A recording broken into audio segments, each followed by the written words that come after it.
2026 সালে বিধানসভা নির্বাচনকে পাখির চোখ করে ভারতীয় গণতান্ত্রিক যুব ফেডারেশন DYYFI এর রাজ্য নেতৃত্বে বড় সড়ো রদবদল। বহরমপুরে 3 দিন ধরে চলা 20তম রাজ্য সম্মেলনের শেষ দিনে DYYFI রাজ্য সম্পাদকের পদ থেকে সরে দাঁড়ালেন মীনাক্ষী মুখোপাধ্যায়। তার জায়গায় নতুন সম্পাদক নির্বাচিত হলেন ধ্রুবজ্যোতি সাহা, যিনি এতদিন DYYFI এর রাজ্য সভাপতি ছিলেন। রাজ্যের নতুন DYYFI সভাপতি হলেন পূর্ব বর্ধমানের অয়নাংশু সরকার। এবারে সম্মেলনে মোট 97 জন সদস্য নিয়ে নতুন রাজ্য কমিটি গঠন করা হয়েছে, যাদের কাঁধে 2026-এর নির্বাচনের আগে যুব আন্দোলনের দায়িত্ব তুলে দেওয়া হয়েছে। নন্দীগ্রামে লড়াইয়ের পর মীনাক্ষী মুখোপাধ্যায় রাজ্যের বাম যুব রাজনীতির এক পরিচিতি মুখ হয়ে উঠেছিলেন। এবার সংগঠনের দায়িত্ব ছেড়ে তিনি আরো বড় ভূমিকা নিতে চলেছেন বলে মনে করা হচ্ছে, যদিও এখনই তিনি নিজের ভবিষ্যৎ রাজনৈতিক রোডম্যাপ নিয়ে কিছু বলেননি। নেত্রী মীনাক্ষী মুখোপাধ্যায় জানান, যুব আন্দোলনকে আরো শক্তিশালী করার লক্ষ্যে এই নতুন কমিটি। আমরা সবাই একসঙ্গেই থাকবো, তবে নতুন প্রজন্মকে জায়গা করে দিতেই আজকের এই সিদ্ধান্ত। তিনি আরো বলেন, রাজনীতিতে ছায়া নয়, সহযোদ্ধা তৈরি করতে হবে। এই ভাবনাতেই ধ্রুবজ্যোতির হাতে তুলে দিলাম এই দায়িত্ব। তিনি এ বিষয়ে আর কিছু বলছেন, শুনবো। DYYFI আমরা কেউ একা সামলাইনি। প্রায় 32 লক্ষের আমাদের সদস্য সংখ্যা, সাধারণ সদস্য। আমাদের 4000 ইউনিট কমিটি, তার সদস্য সংখ্যা 670টা লোকাল কমিটি, 22টা জেলা কমিটি, আমাদের রাজ্য কমিটি। আমরা সামলাইনি কিছু। আমরা পশ্চিমবঙ্গের বেকার ছেলে মেয়েদের যারা স্থায়ী কাজের অভাবে প্রতিদিন পশ্চিমবঙ্গের দুর্নীতিগ্রস্ত এবং দাঙ্গারাজ এবং দুষ্কৃতি রাজের কাছে প্রতিদিন শিকার হচ্ছেন, তাদের যা দাবি, তাদের বেঁচে থাকার যা দাবি, তাদের সমাজ পরিবর্তনের যা দাবি, সেই লক্ষ্যে DYYFI নেতৃত্ব দিয়েছে একসাথে ঐক্যবদ্ধভাবে। আজকে কালীগঞ্জে একটা উপনির্বাচন হয়েছে, সেই ফলাফল নিয়ে কি বলবেন? আমরা 21শে জুন সমাবেশ মঞ্চে এই কথাই বলেছিলাম, পশ্চিমবঙ্গে গুন্ডারাজ চলছে। সংসদীয় রাজনীতিতে কোনো রাজনৈতিক দল জিতবে, কোনো রাজনৈতিক দল হারবে, তাই বলে তার বিজয় উল্লাসে একটি 10 বছরের মেয়ের প্রাণ কেড়ে নেবে, এটা গুন্ডারাজেরই কথা।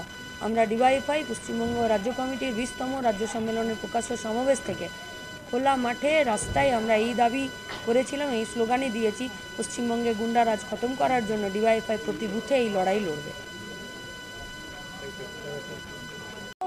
রাজ্য সম্মেলন, ভারতের গণতান্ত্রিক যুব ফেডারেশন পশ্চিমবঙ্গ রাজ্য কমিটি। 21 তারিখ আমরা আমাদের সম্মেলন শুরু করেছিলাম, আজকে 23 তারিখ আমাদের সম্মেলন শেষ হয়েছে। আমরা নতুন রাজ্য কমিটি গঠন করেছি 97 জনের, সেখানে আমাদের 25 জনের রাজ্য সম্পাদক মণ্ডলীর সদস্য। কমরেড সরোজ দাস আমাদের মুখপত্র যুবশক্তি, তার সম্পাদক। কমরেড রুদ্রপ্রসাদ মুখার্জি সংগঠনের ট্রেজারার। কমরেড অয়নাংশু সরকার আমাদের রাজ্য সংগঠনের নতুন নির্বাচিত সভাপতি এবং কমরেড ধ্রুবজ্যোতি সাহা আমাদের সংগঠনের নতুন নির্বাচিত সম্পাদক। আগামী দিনে লড়াই আন্দোলনের প্রশ্নে আমাদের DYYFI এর যা কথা, সেই কথা আমাদের নতুন নির্বাচিত সম্পাদক সভাপতি আগে বলে নেবেন। তবে DYYFI এর নেতৃত্বে পরিবর্তনের মীনাক্ষী মুখোপাধ্যায়ের রাজনৈতিক কৌশলে পরিণতি স্পষ্ট। আগামী নির্বাচনের আগে সংগঠনকে চাঙ্গা করতে এই রদবদল কতটা কার্যকর হয় তা অবশ্য সময় বলে দেবে। মুর্শিদাবাদের বহরমপুর থেকে নিজস্ব প্রতিনিধি রিপোর্ট, টাইমস 14 বাংলা।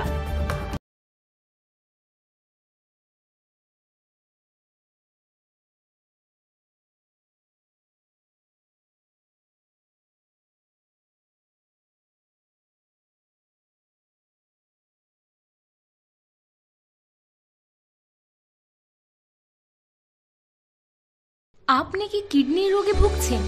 তাহলে আর দেরি না করে আজই আসুন আপনার এলাকার একমাত্র বিশ্বস্ত প্রতিষ্ঠান জীবন রেখাতে। এখানে বিশেষজ্ঞ নেফ্রোলজিস্ট ডাক্তাররা লেজার ট্রিটমেন্টের মাধ্যমে রোগীদের সমস্ত ধরনের কিডনির এবং প্রোস্টেটের অপারেশন করে থাকেন। রোগী দেখছেন nephrologist doctor Arkaprabha Chakraborty, SSKM hospital, Kolkata. Doctor Sunil Kumar, Apollo hospital, Kolkata. Doctor Pinaki Mukherjee, NRS hospital, Kolkata. এছাড়াও এখানে প্রতিদিন অপারেশন করছেন ও বহির্বিভাগের রোগী দেখছেন ইউরোসার্জন ডক্টর আতার কাশিম, PG হসপিটাল, কলকাতা। তাছাড়াও এখানে স্বাস্থ্যসাথী কার্ড ও ওয়েস্ট বেঙ্গল হেলথ স্কিমের সুবিধা রয়েছে। আমাদের ঠিকানা রায়গঞ্জ উকিলপাড়া। বিশদে জানতে কল করুন 8373066655 অথবা 8373066644 এই নম্বরে।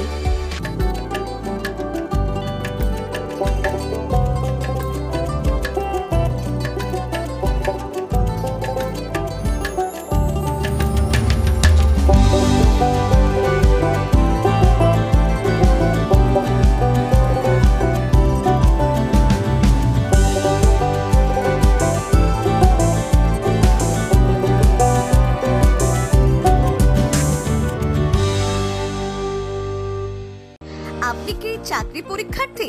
চাকরি পরীক্ষার বই খুঁজছেন? তাহলে আজই চলে আসুন সৌর বুক অ্যান্ড ম্যাগাজিন সেন্টারে। এখানে BSc, WBCS, bank, rail, ICDS, nursing, ANM এবং জিএনএম সহ কেন্দ্রীয় ও রাজ্য সরকারের সকল চাকরির পরীক্ষার বই ও ম্যাগাজিন পাওয়া যায়। আমাদের ঠিকানা খড়িমোড়, মোহনবাটি, রায়গঞ্জ। বিস্তারিত জানতে যোগাযোগ করুন 9002904090 অথবা 9434347016।